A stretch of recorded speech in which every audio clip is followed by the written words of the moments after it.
आदरेण यथा स्तौतौ धनवंतम धनिक्षया। शास्त्र कहते हैं भोपाल, आदरेण यथा स्तौतौ धनवंतम धनिक्षया। शास्त्र कहते हैं बड़ी प्यारी बात, तथा एतश्च कर्तारं को नामुच्यते बंधनात्।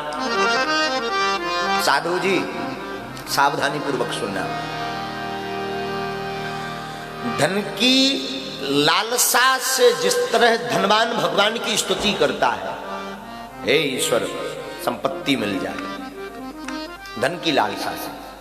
आदरेण यथा स्तौति धनवंतम धनिक्षया। धन की लालसा से जिस प्रकार कृपण, कंजूस, निर्धन भगवान की स्तुति करता है, असंतुष्ट व्यक्ति, निर्धन भी नहीं, असंतुष्ट। कई लोग जरूरी नहीं है धन भी होता फिर भी स्तुति करते, असंतुष्टा। इसलिए शास्त्र उनको असंतुष्ट की संज्ञा करते हैं। जो असंतुष्ट है तो फिर भी और चाह रख रहा, ईश्वर से मांगता, प्रभु से मांगता, माँ भगवती के सामने जाता, राम जी से मांगता, गुरु जी की वंदना करता, तरह तरह के टोटके भी करता। स्तौति धनिक्षया। बोले फिर क्या? बोले वैसे ही अगर वो व्यक्ति विश्वकर्मा परमात्मा है, विश्वोत्पत्त्यादि हेतवे तापत्रय विनाशाय श्री कृष्णाय वयम नमः। जिन्होंने विश्व की उत्पत्ति की, जिन्होंने जगत को बनाया, जिन्होंने जगत की रचना की, ऐसे भगवान श्री हरि की स्तुति अगर प्रतिदिन उनको पाने के लिए अगर करे, तो कौन ऐसा जीव संसार में होगा जो बंधन से मुक्त ना हो जाए। जगत के बंधनों से मुक्ति के लिए अपनी स्तुति में आप प्रार्थना प्रतिदिन करते हो, एवरी डे। कोई ऐसा नहीं है जो प्रार्थना ना करता हो। जरूरी नहीं कोई संस्कृत में करता है, कोई अंग्रेजी में उसे प्रेयर बोलता है, कोई हिंदी में भी करता, दया करना, दाता, ये प्रार्थना है। पर आज तक हमारी आपकी प्रार्थना में सिर्फ और सिर्फ लोभ लालच। प्रार्थना भी करते हैं तो बाद में पर्चा पकड़ा देते हैं भगवान को, और तो सब ठीक है, बिटिया का ब्याह हो जाए। महाराज हे भगवान, और तो सब आपकी कृपा है, मकान और लिप जाए, 2-4 लाख पाउंड और आ जाए। हमारी प्रार्थना तो होती है, पर प्रार्थना में लालच होता है। बुरा मत मानिए, संसार में ऐसी कोई वस्तु नहीं है जो आप पा नहीं सकते। कोई भी ऐसी वस्तु नहीं, कुछ भी ऐसा नहीं है जो आप पा ना सको।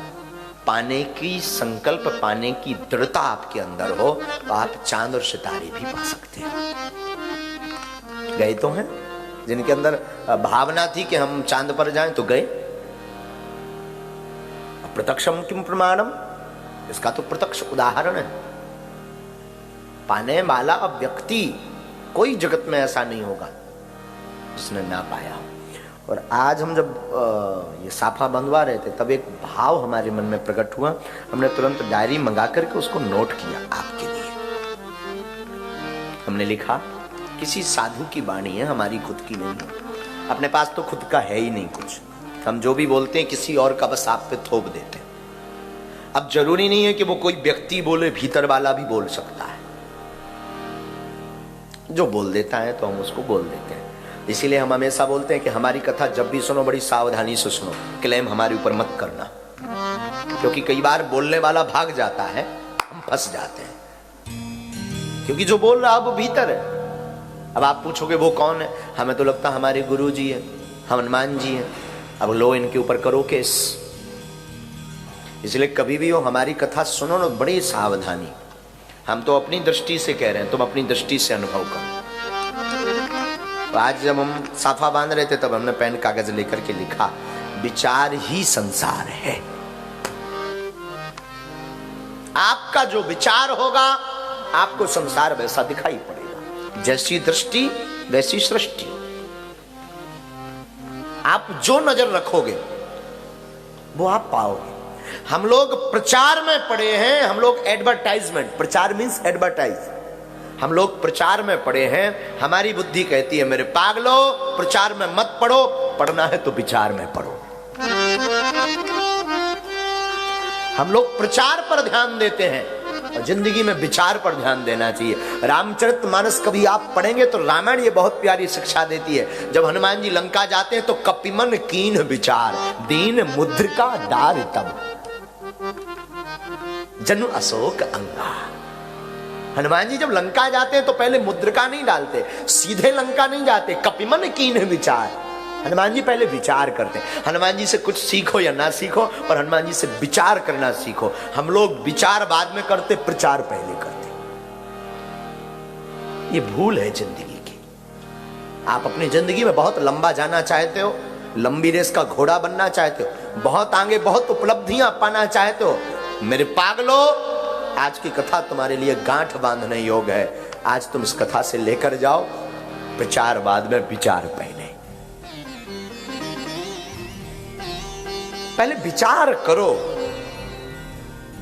जो आप प्रतिदिन मनन करोगे, जिस चीज का मनन करोगे, प्रेत की पूजा करने वाले की रहन सहन, स्वभाव और रूप प्रेतों जैसा हो जाता। हनुमान जी की पूजा करने वाले का स्वभाव भी हनुमान जी जैसा हो जाता है। राम जी की पूजा करने वाला एकदम सौम्य सहज सुहद हो जाता है। मेरे भाई बाप, मेरे पागलों, आप जिसका अत्यधिक मनन करोगे, जो जैसा सोचता वो वैसा बन जाता है।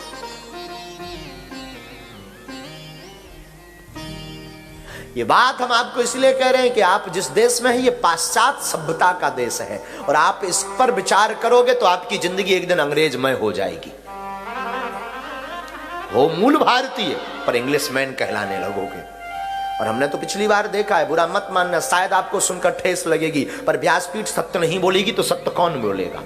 हमारे पास तो पिछली बार, इस बार भी अंग्रेज आए, गोरे लोग आए, गोरखे, उनकी परिवार भी आया, उनकी फैमिली भी आई, पर उनके बच्चे और उनकी माताएं जब भी आई कि किसी इंडियन साधु के पास जाने तो फुल वस्त्र पहन करके आई, लेकिन यहां रहने वाले मूल भारतीय लोग आधे कपड़े पहन कर आए। हद ये है, उन्होंने इंडियन साधु सुनकर के, कोई इंडिया से साधु आया है, उन्हें पता है वहां संस्कार की बहुत महिमा है। भारत विश्व गुरु इसलिए क्योंकि इनके यहां संस्कार है। भारत की महिमा इसलिए क्योंकि भारत में सभ्यता और संस्कृति है, इसलिए वो घर से जब भी चले वस्त्र पहन करके फुल चले। और हम लोग अंग्रेज, हम लोग वहां से आकर यहां बस गए और उनकी चीज को एक्सेप्ट कर लिया। हमारा ऐसा मत है, किसी पर थोप नहीं रहे, सब बुरे नहीं है, किसी की बात करना है, बुरा मत मानिए। आप चाहे जहां रहो, चाहे जिस परिस्थिति में रहो, अपने विचार भारतीय रखो। आप चाहे चांद पर रहो, चाहे सूर्य पर रहो, मेरे पागलो, अपने विचार रामायण के राम में रखो। कोई करोड़ों उपाय कर ले, आपको डिगा नहीं सकता। बहुत से लोग कहते हैं महाराज जी वहां जाकर के थोड़ी बच्चे की संगत बिगड़ गई, इसलिए बच्चा बिगड़ गया। था तो अच्छा, बच्चा बिगड़ा इसलिए क्योंकि उसने उस विचारों को एक्सेप्ट किया।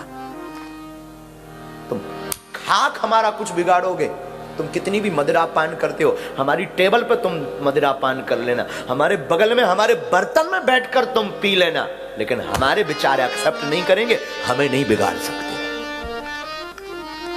वो बिगड़े तो क्या हुआ। जीवन में सुधरना है ना, बहुत बड़ा बनना है ना, बहुत आगे जाना है ना, अपनी संस्कृति को सजो कर रखना। मेरे पागलो, आज की कथा गांठ बांध कर जाओ। आपकी जैसी दृष्टि होगी, आपकी सृष्टि भी वैसी होगी। तुम काममय देखोगे तो जगत काममय दिखाई देगा, तुम राममय देखोगे तो पूरा राम, पूरा विश्व राममय दिखाई देगा। अब पूजा तुम किसकी करते हो ये तुम्हारे ऊपर डिपेंड है। वृक्ष का बीज जिसका होगा वृक्ष वही बनेगा। आम का बीज डालोगे आम उगेगा। अब बीज तुमने आम का डाला फिर कहो महुआ हुई जाए ठटरी के बरे, नक्कटा करिया मुड़ के। आम का बीज बोओगे तो आम होगा, महुआ का बीज बोओगे, महुआ जानते ना, नीम का बीज बोओगे तो नीम होगा। फिर आप कितना भी प्रयत्न कर लें, बदलने वाला उसी प्रकार अपने बच्चे, यहां रहने वाले इंग्लैंड वासियों से हमारा निवेदन इस वीडियो के माध्यम से हाथ जोड़कर अपने बच्चे, अपनी बेटी और अपने बेटा को तुम कुछ बना पाओ या मत बना पाओ, यहीं रहो, मत आना भारत, पर अपने संस्कार मत छोड़ना, उनको संस्कार देकर के ही रहना।